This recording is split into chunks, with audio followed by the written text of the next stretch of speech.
ફરીવાર આજે એક જોખમી મેડિકલ વેસ્ટનો ઢગલો મળી આવ્યો। આ કોઈ અભણ લોકોનું કૃત્ય નથી, પણ આ એક સૌથી વધારે ભણેલા ડોક્ટરનું મેડિકલ વેસ્ટ છે। પાણિયાથી અંતેલા તરફ જતો રોડ જંગલ વિસ્તારમાં પસાર થઈ જતો રસ્તો છે। રોડની બંને બાજુ જંગલ છે।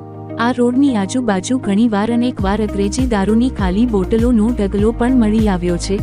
તેમજ આ બીજી વખત મેડિકલ વેસ્ટ જેવા કચરાના ઢગ જોવા મળ્યો છે અને બીજી વખત મેડિકલ વેસ્ટ મળી આવ્યું છે।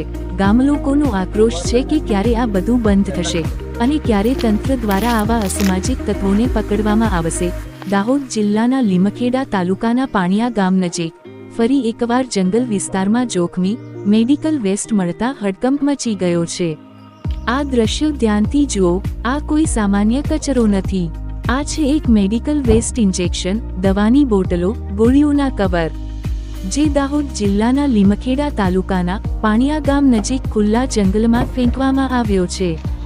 આ કચરો માત્ર પ્રદૂષણ નથી, પણ આ સીધો માનવ જીવ માટે ખતરો નથી, પણ દરેક જીવ જંતુઓ માટે જોખમ છે। આ સૌથી ચોંકાવનારી વાત જાણો। આ પહેલી વાર નથી મળ્યો। લગભગ 3 મહિના પહેલા પણ આ જ વિસ્તારમાં આવી જ રીતે મેડિકલ વેસ્ટ મળ્યો હતો। જંગલ વિસ્તારમાં ઇન્જેક્શન, દવાની ખાલી બોટલો અને ગોળીઓના કવર ખુલ્લેઆમ પડેલા જોવા મળ્યા છે। આ કચરો માનવ આરોગ્ય તેમજ પર્યાવરણ માટે ગંભીર ખતરો છે।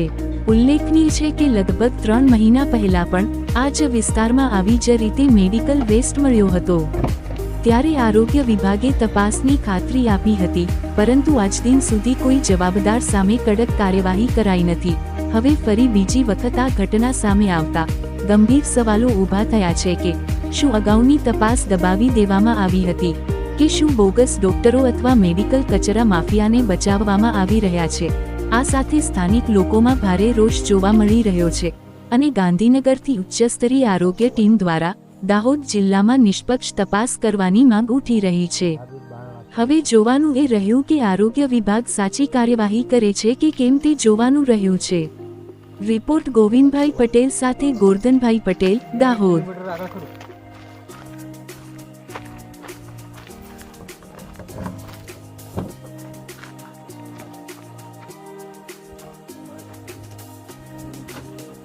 મૂકી દે અહીંયા આ નમૂનાવાળું